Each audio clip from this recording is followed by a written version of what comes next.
Well, good evening, everyone, and welcome to our community forum as a follow-up to some recent decisions. I just want to do a sound check. If I can ask my fellow panelists whether or not they can hear me and see me. Thumbs up?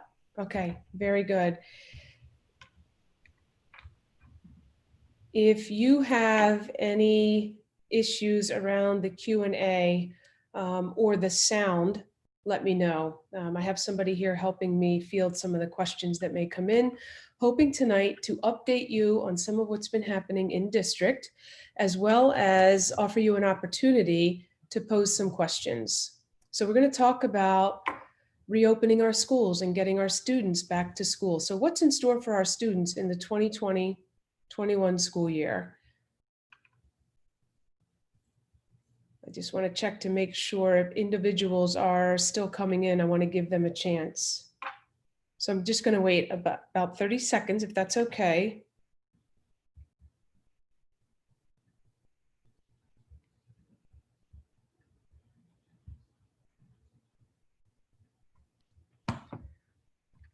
Okay, so we are also live streaming on YouTube.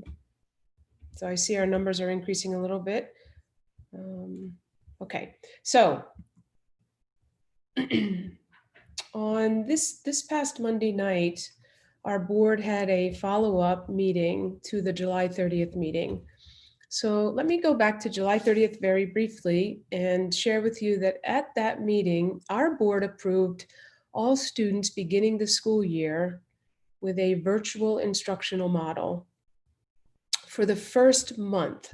So that would take us to September 28th. And on August 10th, we looked at some of what might happen after September 28th for our students. We also looked specifically at the experiences of some of our special education students. So as we prepare to begin the school year, all of our students, kindergarten through grade 12, will begin the year in a virtual learning environment, very similar to the one that we left in the spring. However, I do want to talk to you about some of the differences we're implementing as we approach this year. And I'll talk to you about the specifics of the special education students. Now, it may be that you've opted for something different from the virtual voyage, that's a mouthful, 2.0, and maybe you've opted for PV virtual, and today was the last day to sign up for that. And I want to try and clarify the differences there just to make sure you have a deep understanding of the virtual voyage, which is that virtual learning model by our teachers, compared to PV virtual, which is like a separate virtual school in our school, asynchronous. You may have opted to homeschool your child or withdraw your child and enroll in a private school, or maybe you've opted for a cyber school. So there are alternative options to coming to PV and participating in this virtual voyage 2.0. So a couple of the things that I want to call out for you, I mentioned that certainly the virtual voyage 2.0 will be similar to what we left off with at the end of the past school year, but more robust and rigorous for our students. So we moved into that virtual learning experience very quickly. We've had some time now to prepare, and we anticipate a much stronger experience for our students. There's increased face time. Primarily, this is a big one, increased face time with our teachers for our students. And we often reference that as synchronous versus the asynchronous that many of our students experienced in the spring. So that's something that I think we heard loud and clear from our parents that would be really helpful if students had some additional face time with students and they were accountable to be there, to be in that class in a virtual setting with their teacher, just as they would attend a class if they were actually attending in the school building. There will be that traditional grading approach that we're all used to and that we know very well. And again, in the spring, that looked a little bit different. We are going back to that traditional grading. So our students will be held accountable for completing homework and for completing assessments, for completing projects, working collaboratively with some of their classmates. So they will receive grades. They will earn grades that are indicative to what they're learning. And there's lots of continued collaboration and professional development, professional learning for our staff. So This new experience is one that we continue to learn more about, and we want to continue to refine and get better as we offer this service starting up in the fall for our students. So each individual child will have a schedule for the day in this virtual learning environment. And they, again, will follow a schedule that's very similar to the one that they're used to following when they're in the school building. And that's different from the spring. Our schedules are set to be released later this month. We were anticipating the week of August 17th. We may actually have to postpone that and push it back. We have transitioned to a new student information system, and we need a little bit more time as our information has been shifted from that old hack e-school system into the new Synergy, or Parent View as it's called. That's the parent portal. So stay tuned for some updates from your particular building and your principals that will inform you of when those schedules and teacher announcements will be made. And I know that's an exciting time for our students in the summer, and we'll get those to you as soon as we can. We want them to be accurate and representative of the experience for your child. Something else that came out of the board meeting Monday night was that the calendar was changed. School will begin on September 2nd as opposed to August 31st. And that gives us a little bit more time to get ready. And again, prepare that virtual learning experience for your students to be strong, robust, and rigorous.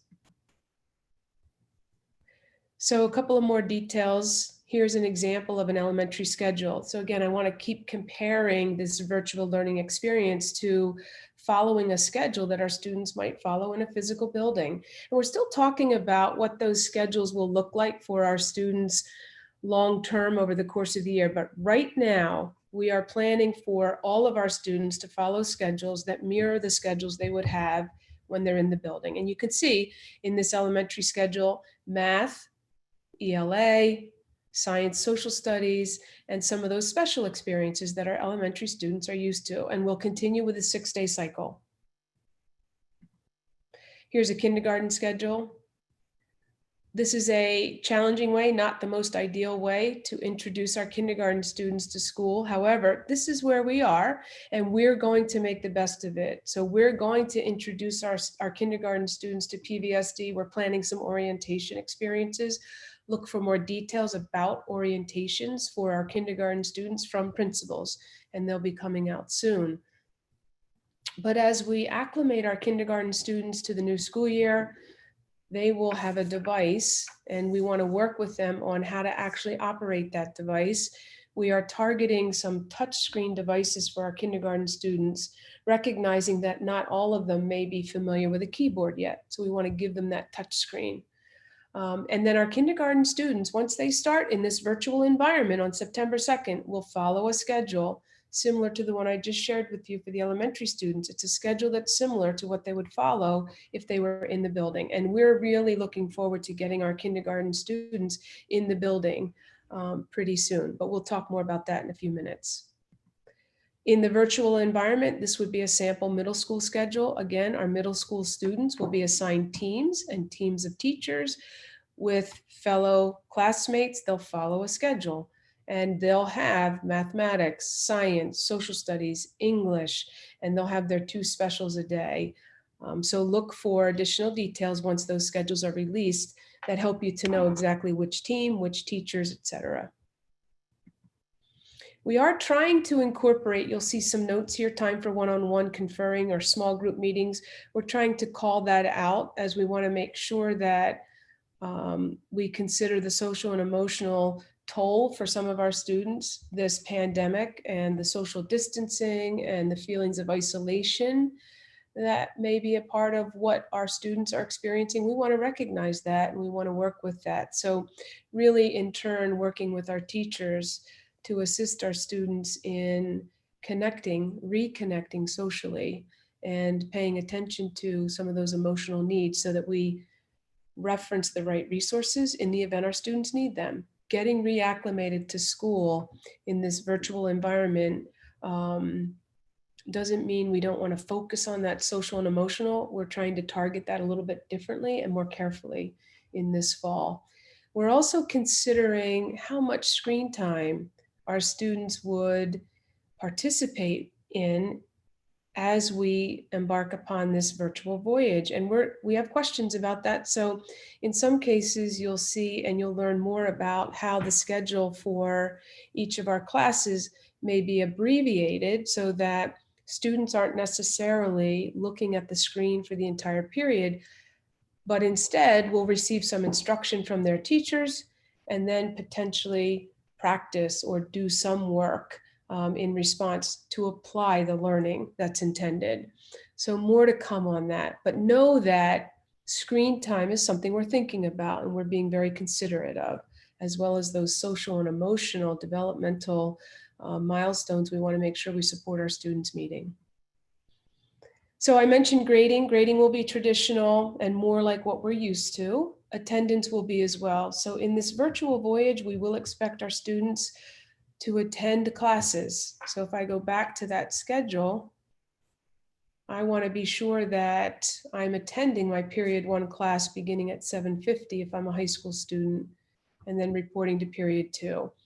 And in the spring, it was much more asynchronous than it was synchronous. In the fall, it will be synchronous, and students will be accountable to attend their classes. And I just want to mention also, there will still be some asynchronous learning. However, we want to engage our students in that teacher-student FaceTime, that classroom instruction that they would otherwise be receiving if they were in the school setting, that physical school setting. So grading and attendance will go back to the ways that we're used to grading and attendance happening. So students with special needs, some of our special education students will be coming on site sooner than most of our other students. And this is because of the district's obligations to support some of our most severely disabled students with their learning needs, their social needs, their emotional needs. So if you're following the board meetings, you'll be aware then that on Monday night, special education students that are classified as full-time or supplemental were approved to start school on day 1. And what does that mean? That means that we will transport students whose families are comfortable sending them into the school setting. You'll still have that virtual option, which you see on the screen here. However, for those that opt to come on site, we want to focus on the academics in the ways that we can for our full-time and supplemental. We also want to offer the related services that they sometimes receive: occupational therapy, physical therapy, speech therapy. So you'll be getting information specific to your child if your child falls into the category of full-time or supplemental. So please look for that from your child's case manager or an administrator. But we will be working with our special education students beginning day 1 of the school year. And we're looking forward to being able to work with them again and try and make up for some of what's happened over the past 6 months. Again, I'll call out here, you'll see on the slide, there is that virtual option, and your case manager or a special education supervisor will be reaching out to you to talk about these 2 options and the experiences of your children. So more to come. When it comes to school, we often think about the activities that engage our students in school. And if you've been by our campus, you'll see that there's some construction work on the baseball field and the stadium as they are preparing to install synthetic turf and really open up activities for our students in our community. We're excited about that. You may have also observed some of the voluntary fall sports happening: tennis, cross country. Maybe you saw the marching band. So while marching band won't compete this year, they are engaging in marching band performances and coming together to play in the ways that they're somewhat used to. We're changing things up a little bit as we maintain that social distance that's so important as we mitigate the spread of the virus, or we make every effort to do that. So you may also notice that there are some tennis players and some cross-country runners. Those are 2 fall sports that are also up and running and getting into shape. The focus is on conditioning as part of these voluntary practices and sports. Athletics in the PAC, the Pioneer Athletic Conference, which is our league, have been postponed and are scheduled to begin practices on September 8th and competitions on September 25th. You may be aware that our governor has recommended all PIAA sports across the Commonwealth are postponed until January 1st, 2021. Right now, the PAC has approved practices starting September 8th and competitions on September 25th. We'll see if there are any changes there. Our board has also approved our students participating in athletics. So we have that non-competitive marching band season. We will have our athletics season right now scheduled to really take off formally September 8th. Not sure what's going to happen with middle school sports, so please stay tuned for that. They may be very difficult to run this year. We're still having conversations about that. You can still register or sign up for high school sports for students in grades 9 through 12, and that involves sports like girls soccer, boys soccer, football, tennis, cross country, volleyball, water polo. So look for signups on our athletics webpage. That's a part of our pvsd.org website. If you're interested in some of the health and safety guidelines that we are taking into consideration as we move our students into these activities or host them in these activities, there is a plan, and that's also posted online. We have a website that I'll show you. I'll call it out in more detail, but the plans that have been approved by our board, developed by various stakeholder representatives, approved by our board, are posted on our website. So you can feel free to check those out if you're interested. All right, so there were questions posed to me about school supplies. What does my child need for this school year? It's so different, and there are lots of uncertainties right now.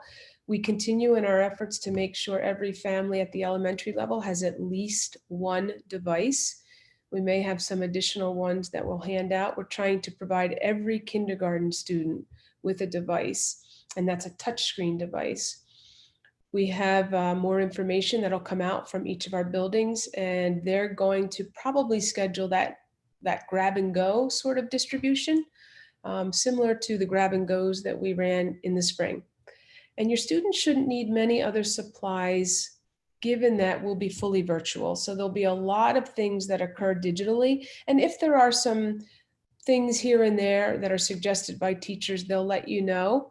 However, right now, we're not distributing those formal school supply lists because that computer can support our students with a calculator, for example, and with paper and writing, because it's all going to happen electronically. So if there's anything above and beyond or really different, you'll learn that from your child's school.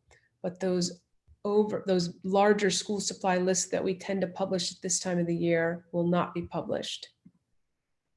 Okay, so I wanted to clarify PV Virtual. So I spent some time talking about the Virtual Voyage 2.0, and we've certainly come to conclude that the names are too similar, and they've created some confusion and questions among our community.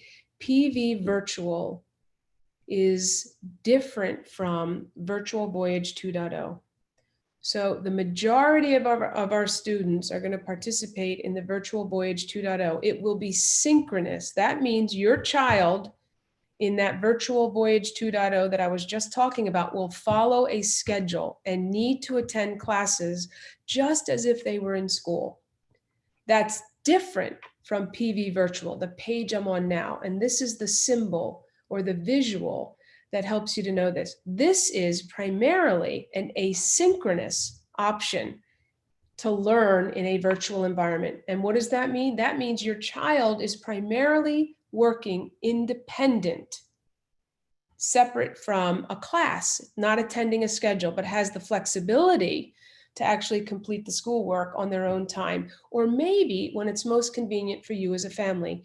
We recognize that for many of us as working parents, it's very difficult to have our children log into a schedule at home or wherever they may be cared for that's similar to that school schedule. That can be really challenging in this virtual environment. So an option that some of you have taken us up on is this PV Virtual option, where you have flexibility. You don't attend a synchronous schedule, but instead you're asynchronous. some of our new terminology as we're in these virtual learning environments, and you have that independence. There's still those high expectations, the rigor, the challenge, all that we look for in the learning experiences for our students. Your child has to attend by completing the work. And there are individuals through the computer screen. There are certified teachers, not PV teachers, but other teachers through the computer screen, as I reference, that can answer questions and work with your child. And this is available to students K through 12, and it offers some of those core classes we all look for and our students participate in, as well as some of those advanced courses. They also, in PV Virtual, can accommodate students that have an IEP. So the deadline to enroll was today, and we ask that students enroll for a minimum of a semester, if not the full year. And again, I want to call out that this option is not led by PV teachers, so you won't see those familiar faces delivering the instruction. However, our administrators do oversee the learning, and we do have one teacher that oversees just to make sure our students are connecting okay. So we'll have somebody as a point person in the building that you can go to. You're still PV students in PV Virtual. You're just learning in an asynchronous model from individuals that are not PV teachers. So hopefully that's helped you to understand those differences. I know that's raised some questions. Okay, so what happens after September 28th? What's next for our students? School can begin on site beginning September 29th. Provided that we meet the following criteria. So there are metrics that we must meet to be able to bring our students back on site. And some of these metrics come from the state's department, the Pennsylvania Department of Health, as well as the Pennsylvania Department of Education. They were working collaboratively to help schools to know when it might be safe or the circumstances are as positive as they can be to bring students back on site. And you know that if and when we bring our students back on site, we have to meet these metrics, but they will all also be required to wear a mask. And that mask needs to be a cloth mask, and it needs to cover their nose and their mouth. We'll certainly provide mask breaks, but there are those guidelines, those mitigating steps that we need to uphold. And before, again, in advance of us preparing to come back on site, students, you need to know your students will be expected to wear a mask and be 6 feet apart as much as possible, especially when they're not wearing a mask during those mask breaks. So we have set up our classrooms to accommodate seating to be 6 feet apart. And they'll wash their hands a lot. They'll use hand sanitizer. We've gotten lots of supplies of that. And we want to try and keep those class sizes lower so that we can maintain that 6 feet of social distance. So those are really important and significant mitigating steps. We know we're not going to eradicate the virus. However, we have learned how we can mitigate the spread of the virus. So when we bring our students back on site, those are the things, those are the major mitigating steps that will be in place, along with some additional cleaning, enhanced cleaning of our buildings and the surfaces our students touch. But let me go back to the metrics we have to meet before our students can come back on site. And probably the most significant metric we've relied upon is this percentage positivity rate. So what the county looks for is a percentage positivity rate. That means all the COVID tests that are taken for the people falls under 5% of them showing positive for coronavirus. And what the state is saying in some of its new metrics is that if we're less than 5%, we're considered low, and that's good. That's the best. If we're between 5 and 10%, that's moderate. Right now in Montgomery County, we're at about 3% or so of the tests that are being administered throughout the county. Those are the public sites as well as the private sites. We are less than 5%, we're considered moderate. And in Montgomery County, The results have been under 5% for about 5 weeks now, which is very encouraging. So it's held steady, and it's actually gotten a little bit better over the past couple of weeks. So that's really good news for us.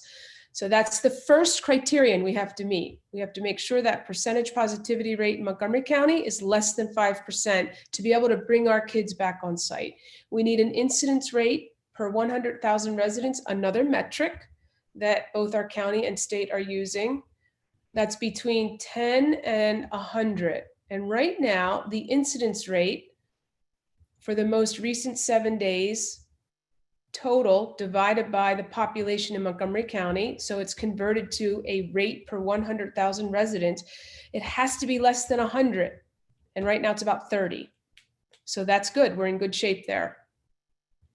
We also want to know that the advice from the guiding agencies that I've continually referenced, the Centers for Disease Control, the American Academy of Pediatrics, the Office of Public Health, that county health office, as well as the Department of Health, Pennsylvania Department of Health, are all recommending, yes, students should be back in school. The metrics support that.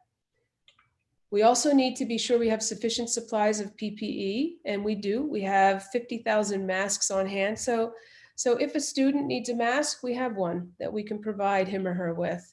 Our students will need to wear those masks. We also have lots of hand sanitizer to accommodate each classroom, as well as some of those stand-up hand sanitizing stations or wall sanitizing stations. So we have those. We want to make sure we're able to uphold that and meet that metric, as well as we have the faculty to deliver instruction on site. So we want to make sure that we have staff that can support what needs to happen for our students. So these are the metrics that were board approved Monday night. So our goal is to begin to phase students back in as of September 29th, presuming we meet these 5 metrics. Now, when we phase students back in, because I'm not recommending we bring all students back in at the same time in every building, we want to work on phasing them back in. Right now, priority is being given to the K1 and 2 students. So as we think about September 29th, we're thinking about how do we start with some of our student groups that would really benefit from some of that and that experience on site, maybe more so than others.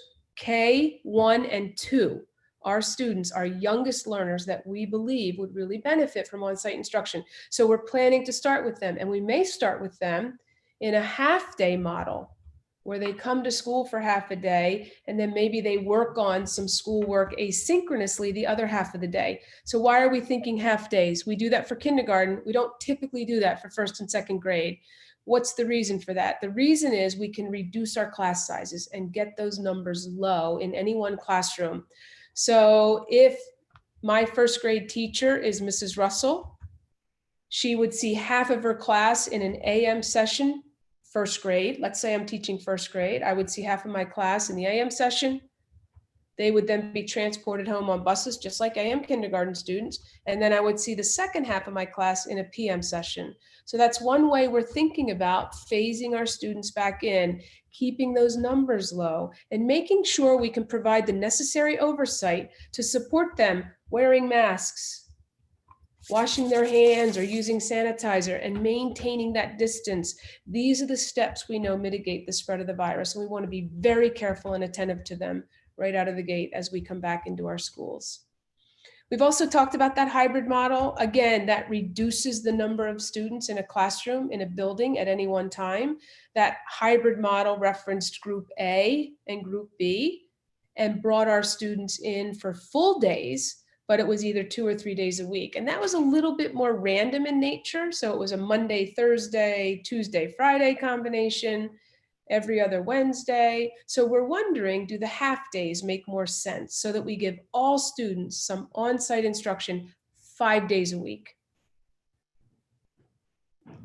We're going to ask you for your preference. So we're going to do another survey. And in this survey, which will come out before the end of the week, we're going to ask you to make a commitment. So knowing all that you do now, the metrics the school district must meet to bring students back on site. And again, we want to phase them back in, starting with K1 and 2. We're talking about maybe starting with 6th grade also at the middle level, maybe 9th grade. The high school is a very complicated system. Lots of conversations happening at the high school because there are so many students and the way the schedule runs there. So right now, my focus is on those K1 and 2 students. Stay tuned for more information about how we might phase in those secondary level students more. But we want to learn from you. If we have an on-site option beginning September 29th, that's based on us meeting these metrics, will you commit to sending your child into school, or do you prefer that virtual voyage, that virtual learning environment? We're going to ask you that question, and hoping that you have any outstanding questions of your own answered tonight, and you can always follow up if they're not. If you opt for that virtual voyage, if you opt for virtual instruction, these are with, and this instruction's from our PV teachers. If you opt for that, you can keep it, it'll remain in place the whole year. So even if we're all back in school, hypothetically, at the end of the first semester, just hypothetically, and you feel most comfortable continuing in that virtual voyage, you can feel free to do that. We'll accommodate you there. Okay, some upcoming dates, FYI, really, we have orientations that are being planned, again, for our students that are transitioning, thinking creatively and differently about how we orient kindergarten students, 6th grade students, and 9th grade students. And there will likely be a virtual piece to all of these. We do want to figure out how we can work with some of our kindergarten students to help them to know how to use the device we'd like to give them. More to come from the principals of each of your buildings, but we are working on those, and we'll get that information out very quickly. We're very close to being able to publish that. First student day is September 2nd, and we will all begin in that virtual environment, except for some of our special education students. They'll be reporting on site. On September 8th and 14th, there are school board meetings where these conversations are always a part of the meeting. So if you have an interest, these meetings are open to the public and you can learn more. September 8th is also the first day of fall practices for high school athletes participating in PIAA sports that are part of the PAC. And then September 29th is this opportunity for the possibility, anyway, of on-site instruction. And look for more details about how we plan to phase our students back in. And again, it will be a phase-in plan that we propose as we reacclimate our students and attempt to continue to mitigate the spread of that virus. So where you can find some additional information, I mentioned to you before, we do have a web page. So if you go to our homepage, which is www.pvsd.org, you will see on the right-hand side of our homepage this link, Reopening Schools and COVID-19 Information. This is where you can find everything related to COVID-19 or the coronavirus, and any of the communications that we've shared, FAQs that we've published, presentations that have been made, and the plans that have also been approved. The health and safety plan for the overall operation of our schools when we offer instruction on site, as well as the athletics plan, which also focuses on those health and safety considerations. And there's also the emails that we've sent out to you, represented there in chronological order. And I do want to mention the email that went out yesterday actually had slightly different metrics listed. So please, I want to call your attention to these metrics. So the wording is adjusted slightly. As we were working through the board meeting Monday night, I was revising those. And one of the earlier versions was actually published in the email yesterday. My apologies for that. These are the correct metrics. And these are the ones you'll find in board docs if you're interested in going back to the board meeting. So let me go back to where you can find additional information. Also, social media is something we're very active on. And we try to also share information with you on Facebook, Twitter, via this YouTube channel. And then most of our meetings and presentations like this have been recorded, so you can go back and view them if you're interested. And then we have board docs. And if you go to our homepage, board docs is the site that hosts all of our school board information, meeting agendas, minutes, policies. and recordings of our meetings, audio recordings are there. So if you have an interest in any of that information, feel free, and you can check that out, open to the public. And with that, I will entertain some of the questions that you may have. And I have some help here trying to field some of the questions. So I'm going to turn to my right, my left, your right, and address. So how is a student with an IEP being handled? So going back to some of the special education considerations we're making, we are working with, initially anyway, as we begin the school year on September 2nd, our most needy special education students, full-time and supplemental students. Some of our other students are in a category we refer to as itinerant. They attend lots of regular education classes and they receive support really a small percentage of the time they're in school. Those students, the itinerant students, will begin their year in a virtual environment with supports from their instructional seminar special education teacher. So again, you may get some information from your child's case manager or a special education supervisor. And what about a student in the VOTEC school? So the VOTEC school is also considering how it's going to open and start the year and working on a model that will accommodate students. We haven't got a final version, but I want you to know that we want to support our students that are North Monco Technical Career Center students, and we are planning transportation for them and to support their attendance. We're waiting on a final decision. That the VOTEC school has its own joint operating committee. It has a school board of sorts that's comprised of board members from each of the 5 sending schools.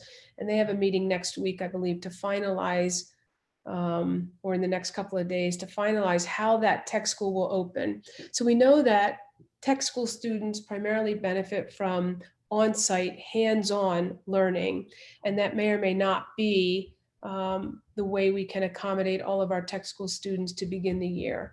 Stay tuned. Right now, we're planning to support our tech school students attending the tech school and planning to provide transportation for them.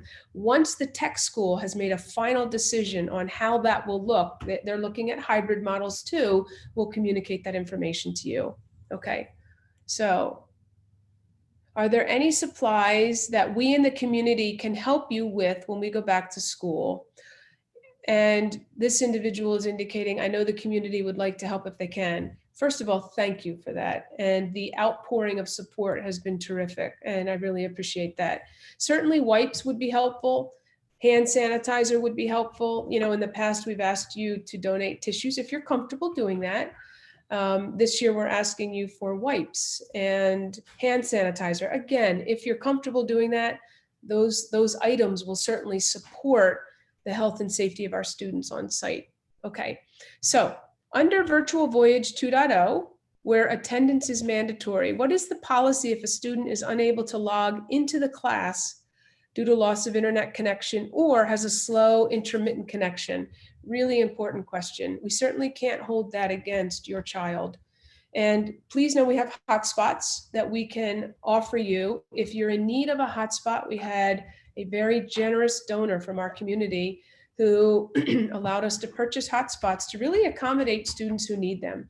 If you need a hotspot, please reach out to me and or your building principal and we'll get you one. And we can do that for you ASAP, like tomorrow or the next day. But if a student is really struggling with an internet connection, we just need to have a conversation with his or her teachers. I would encourage you to have your child self-advocate in that way and have a conversation. And we want to work with our families in these really different times. So we'll work through that. Okay. An earlier slide referenced flexibility for families in complex situations for Virtual Voyage 2.0. Can you elaborate on that? And really, I think the greatest flexibility comes with students being able to stay home if families are most comfortable with that.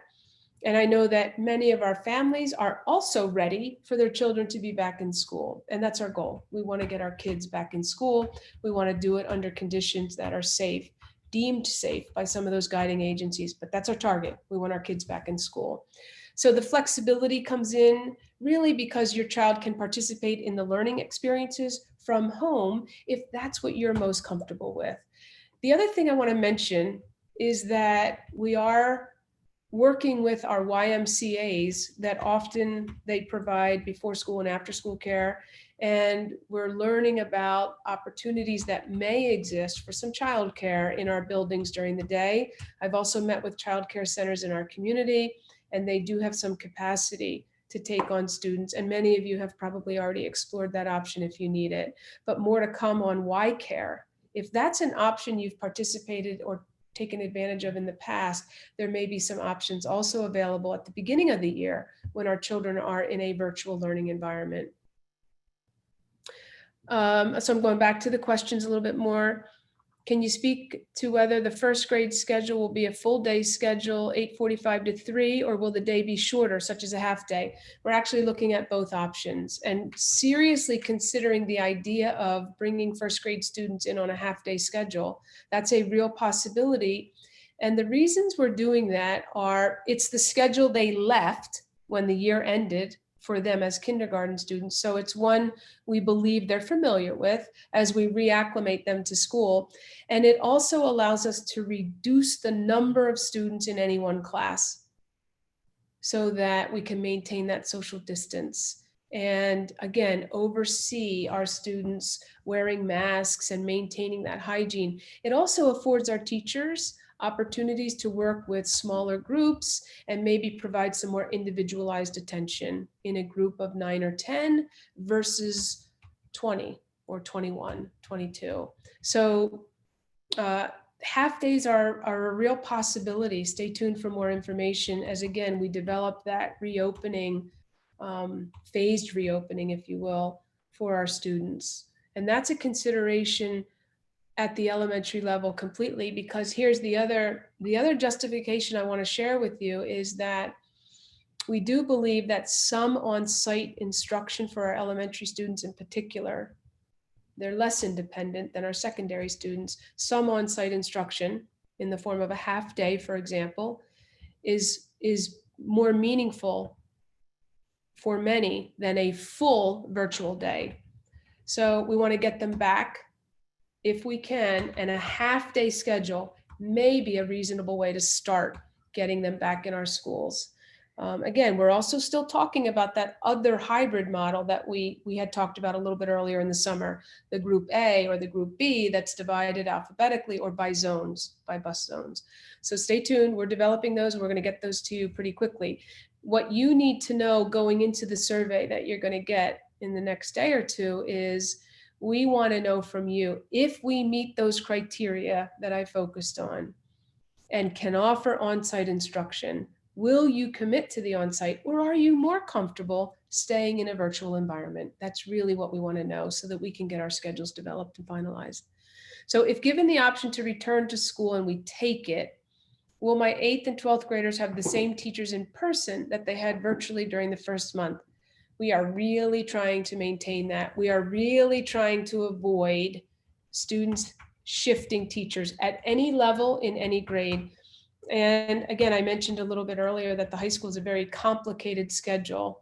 It may or may not hold true for all courses, maybe some specialized courses. However, that's our intent, that we want students to start the year with the teachers they will end the year with. And again, that's regardless of the instructional model they may be participating in, whether it's virtual or a hybrid, or even that traditional, that fully on-site.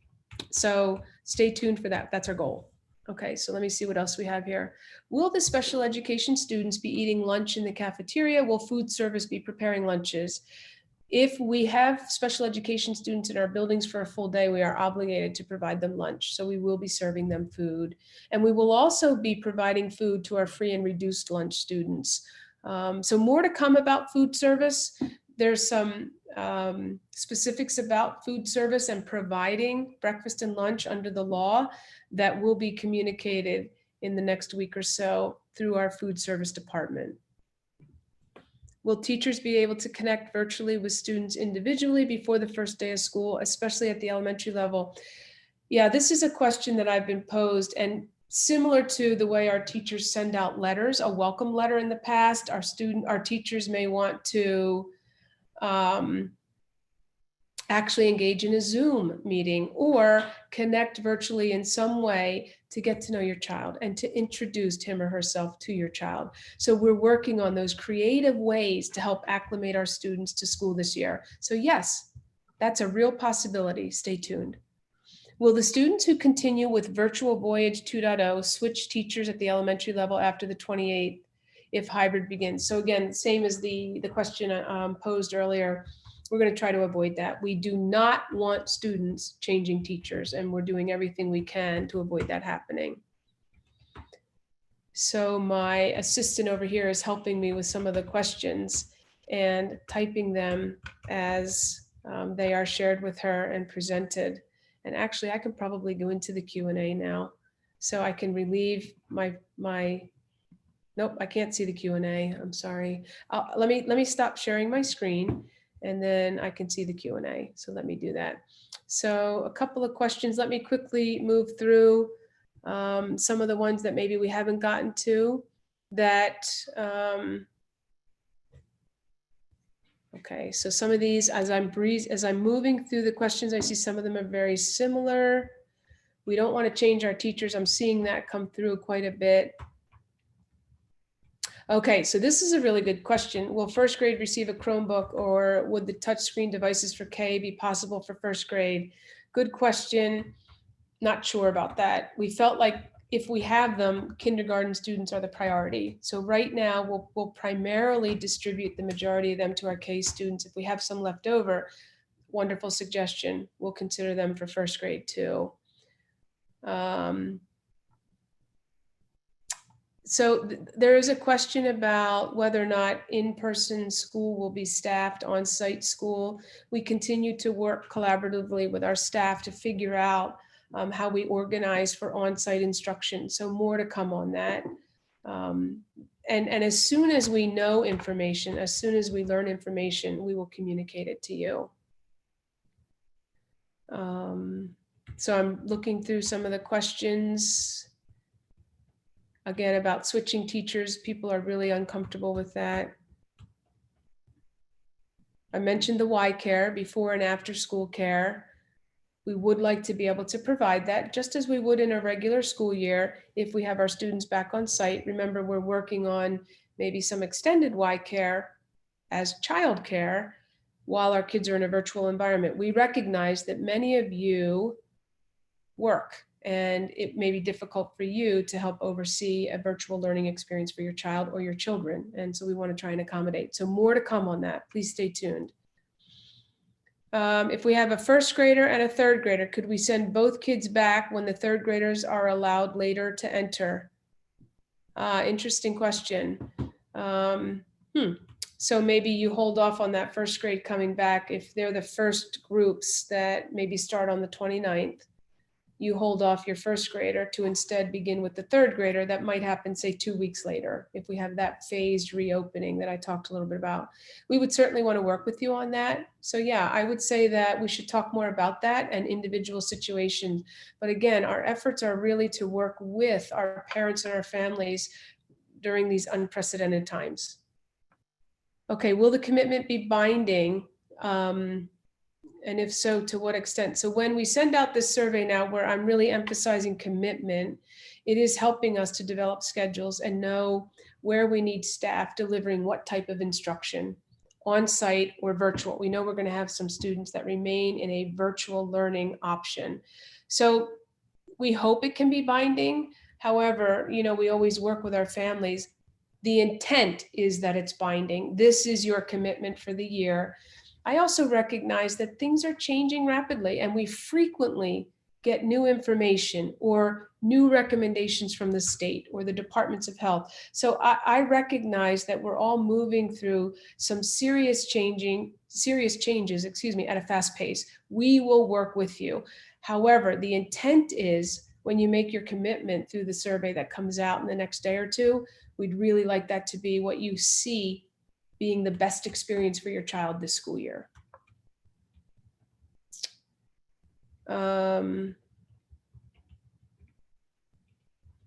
So somebody asks about a recent article indicating activity of floating aerosol virus, and it can infect cells up to 16 feet.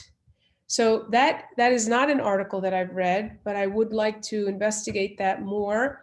I continually reference the Centers for Disease Control site, the American Academy of Pediatrics, World Health Organization.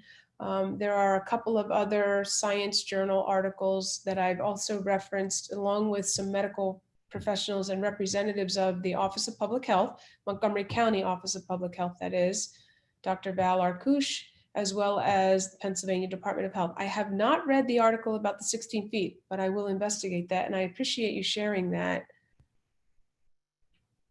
And if that is something that is now recommended by some of these guiding agencies that I've referenced, we need to rethink some of our health and safety guidelines. So please stay tuned for that, and I'll learn more about that.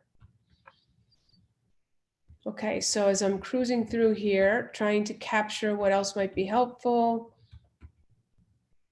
Is there any district funding available to parents that work for daycare costs?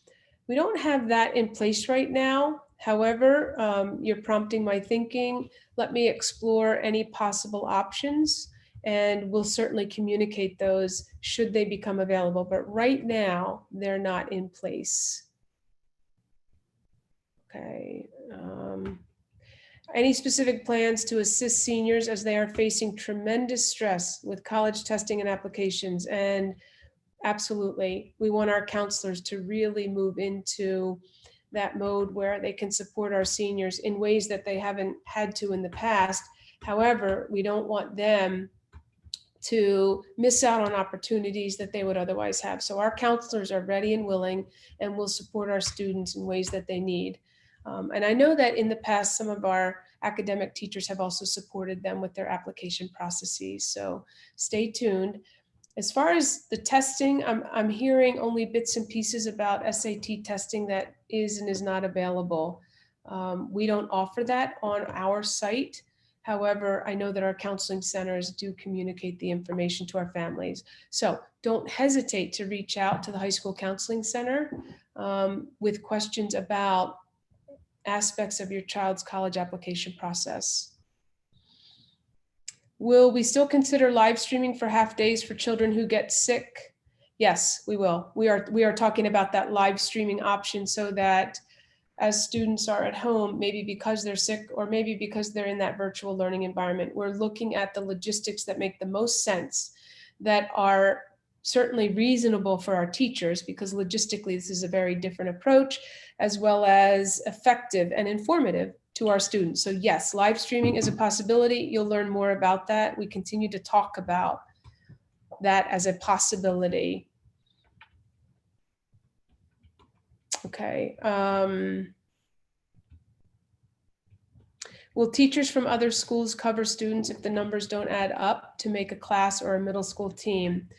Interesting. We certainly want to maximize our human resources and assign teachers so that all students are in a class setting that falls into, it upholds policy 126 class size guidelines and offers them the instruction that they need to be receiving in this year.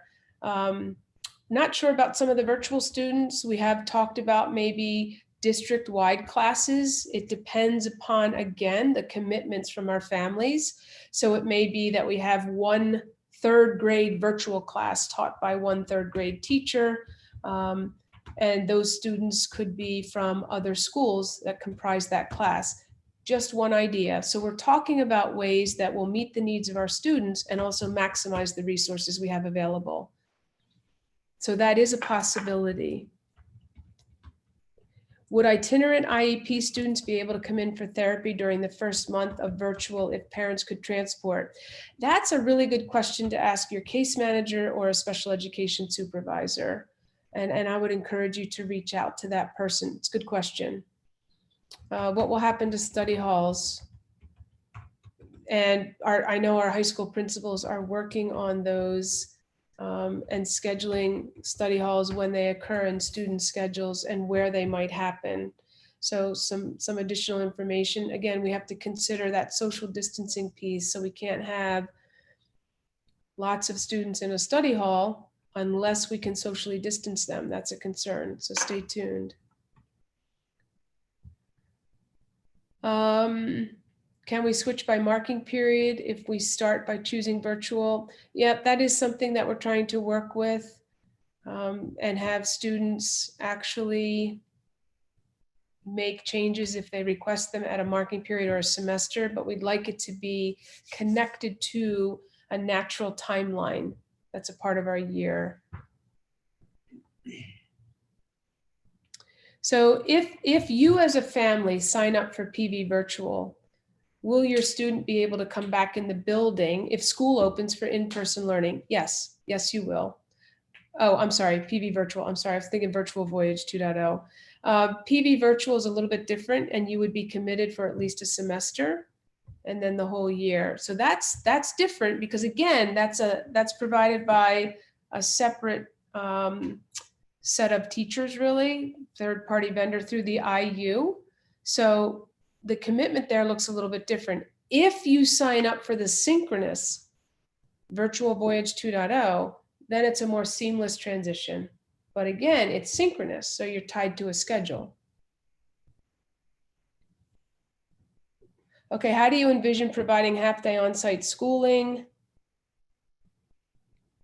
Transportation, when you've already asked parents to drive, this is a huge impact to working parents, whether they are office or remote based. A full day would be more beneficial or all virtual.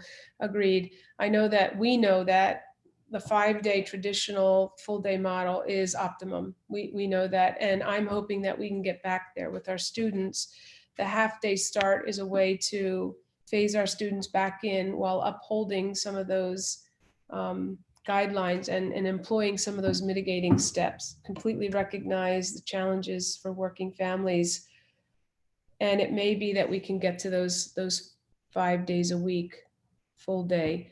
We are planning to transport our students to and from school, whether it's a half day or a hybrid schedule. We have asked parents if they're interested in driving. It's not an obligation, but I know that, again, just as some parents are uncomfortable sending their children back into the schools, I know that some parents are uncomfortable with their child riding on a bus. Again, they will be required to wear a mask and sit just 2 to a seat with a sibling if possible or available. So when will we know for sure half day or whole day? That would greatly change our choice for this year. Oh, that's a good question. So we may call that out in the survey, actually, so that we can delineate, because we are seriously considering these half days as a different blended model for our elementary students. We'll call that out in the survey. That's a really good point. And then we want to let you know, we're trying to get information out next week. Once we get the survey out and we compile the data, we hope to communicate the conclusions we draw from it ASAP. Okay, so here's my assistant. When will families have to make the commitment of which learning method they want for the rest of the year? I'm certain most families would prefer to have a few weeks after the virtual voyage has begun to see if this new method of learning works for our child. When will families make the commitment of which, I'm not sure exactly what that's asking. Can you help me? You think? I'm not sure what that question's asking. So I don't know if Mrs. Smith or Dr. Boyd, you can help me there. So we'll all start virtual for the first month of school with the possibility of transitioning to on-site school on September 29th. And again, right now, I don't see that being all students in Perkiomen Valley in all buildings. However, I see us proposing a phase-in model. K1 and 2 are high priority. So you'll have a sense of how that virtual learning works through that first month of school. And then if you decide you want to stay in a virtual model, you'll have the option to do that. And maybe the question is, even if I've committed in the survey this week, okay, I see, even if I've committed in the survey this week to go on site, and you decide after the virtual experience you want to stay virtual, again, we want to work with you. So we're going to try and make every effort to work together in that case. And in place of study halls, can we offer classes? We always try to do that at the high school, as opposed to having students sit in study halls. Sometimes the lab classes and the phys ed and health classes sort of upset a class period in a student's schedule. And sometimes we get stuck and they need to be in study hall, but we make every effort to put them in a class that earns them credit for graduation. Okay, so if you have questions about PV virtual, that separate virtual school asynchronous versus, or in addition to questions about virtual Voyage 2.0, please reach out to Mrs. Laurie Smith at lsmith@pvsd.org. And Mrs. Smith is really providing oversight, and she'll connect you to the right person if you have more detailed questions.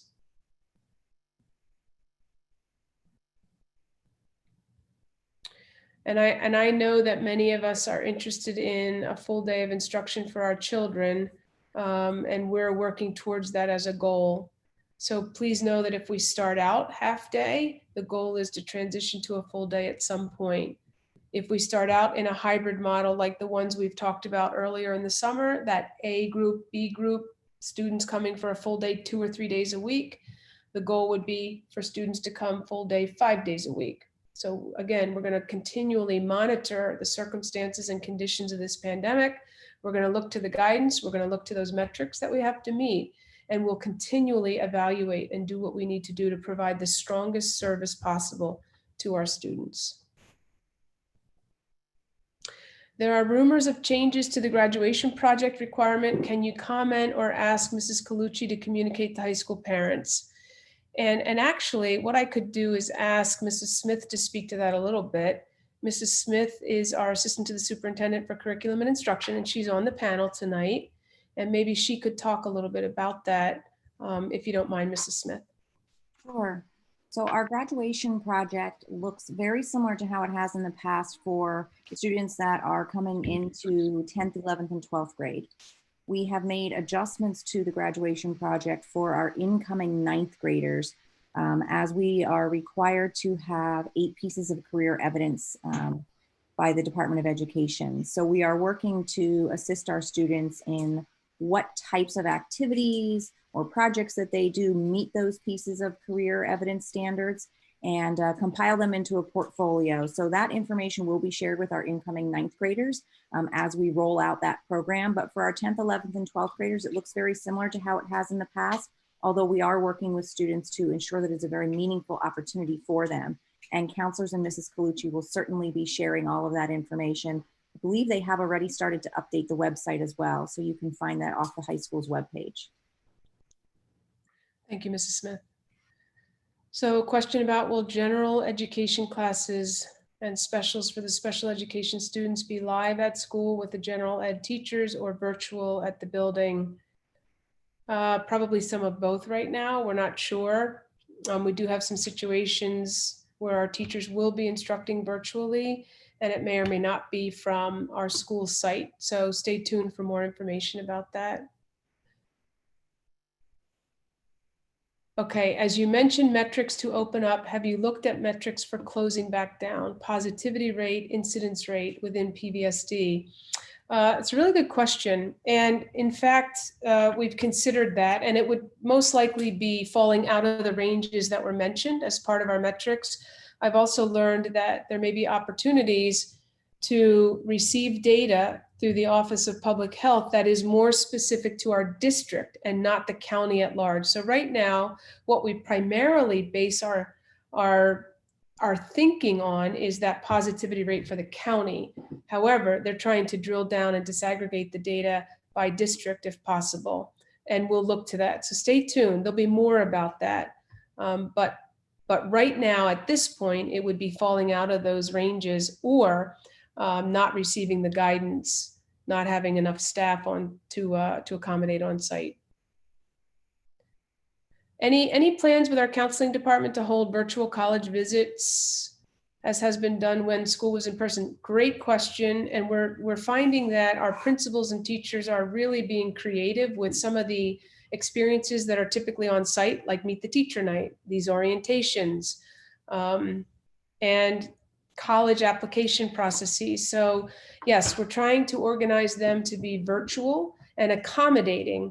So look for more information to come out of your building, but we are working to do that so that your child has the rich experience you expect in the upcoming year, even though it's different.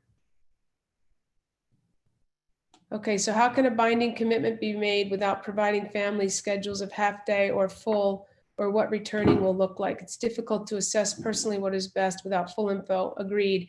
And we're going to try and give you the bulk of that when we ask you for that commitment. Please don't hesitate to reach out to your school principal if you have questions when you receive that survey. And you will learn about teachers and schedules later this month. And we are considering different schedules in general for elementary versus secondary, because in talking that through with our administrative team, there are real questions about what may make the most sense for each level. So we want to differentiate and target in ways that most effectively meet the needs of our students. So we could see some differences there. We're working on that. Now that we have on-site instruction to aim for, we're really working on what the schedules would be like.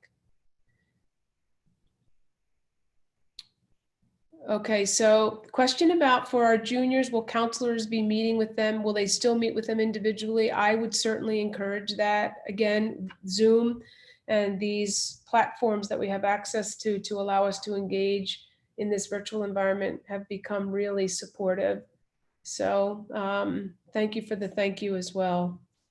We're going to try and accommodate our students who need to see their counselor or another resource in that area in a virtual environment. Absolutely.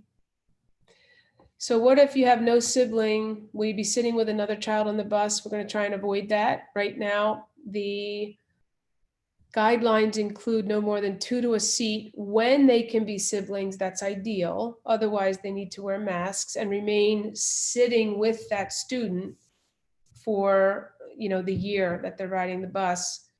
I should also mention we're going to cap buses at 44 students, so we'll reduce the number of students on the buses. We're working to provide some support people on our buses so that the driver can focus on driving while a support person can help with the oversight of wearing masks. And again, students doing the best they can to not really be getting close or talking close. Thank you for the thanks. I really appreciate that.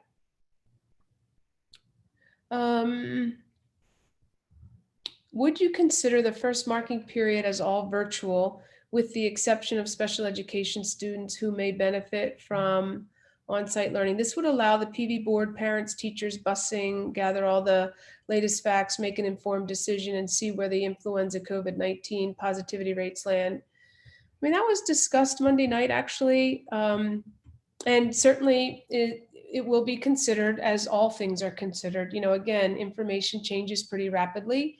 And we are, as a leadership team, administration, school board, our teacher leaders, trying to be very thoughtful about all of the information that we have available to us.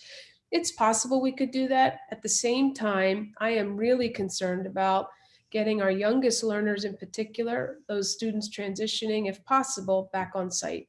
We believe that the majority of students learn best by being on site. So if the circumstances support and the metrics are met, we'd really like to do that. That's not to say that there won't be some thinking along the way that holds us off till the end of the first marking period. At the secondary level, that makes a lot of sense, because that's the schedule they move on. At the elementary level, they're on trimesters. So it could be different. And again, as we phase those students back in, we want to think about how we would prioritize and do so in a way that's most supportive of students. Okay, we've been told at board meetings that we can change our choice between virtual Voyage 2.0 and hybrid at any time. Earlier tonight, we heard we can change at the semester. Now we're being told you'll do the best to accommodate. Which one is it? So just the semester piece references PV virtual, because those, again, that's a different school within our school. PV virtual is a semester or a year commitment. You can go back and forth between virtual Voyage and hybrid. Really what I was attempting to communicate is that when we send out the survey, we're interested in right now your feelings on how you'll commit your child as we prepare schedules. We want to allocate teachers, some of them to virtual, some of them to on-site, and it would be really helpful to know where you believe you will be most comfortable for your child. PV virtual is a semester or year-long commitment. That's ideal. Virtual voyage and hybrid, we're trying to set up so it can be seamless.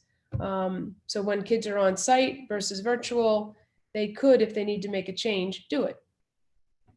Okay. So can you speak to GIEPs and how these learners will be stretched? We're making every effort to offer gifted services. Again, it's in a different environment, this virtual environment. However, we will meet the obligations under the law for students that qualify for specially designed instruction as part of a GIEP. So stay tuned. We'll talk to you more about that. But that's something that we're planning to do, and really looking forward to, again, a more robust and rich experience this year. Okay, winding down. I think we've covered most things. Thank you for the thanks that those of you have extended. Please do not hesitate to reach out to me. I think we've gotten through most of the questions now. If you have questions for or about special education services, Dr. Boyd is here. I'll ask her to raise her hand. And her email is kboyd, B-O-Y-D, at pvsd.org. So if you have questions, please reach out to her or your child's case manager or another special education supervisor. We want to help you and make sure that you are well informed as we move forward, and you might have to make some decisions. And then we have Mrs. Laurie Smith, who is our assistant to the superintendent for curriculum and instruction and can answer questions, all things academic and learning. So don't hesitate to reach out to any of the three of us. And I hope you found tonight to be informative. And we'll continue with our communication so that we keep you as up to date as possible. Look for more information to come out of our district about that commitment, and we'll give you some background as we pose those questions to you, and we look forward to the responses. So thanks very much. Have a good night.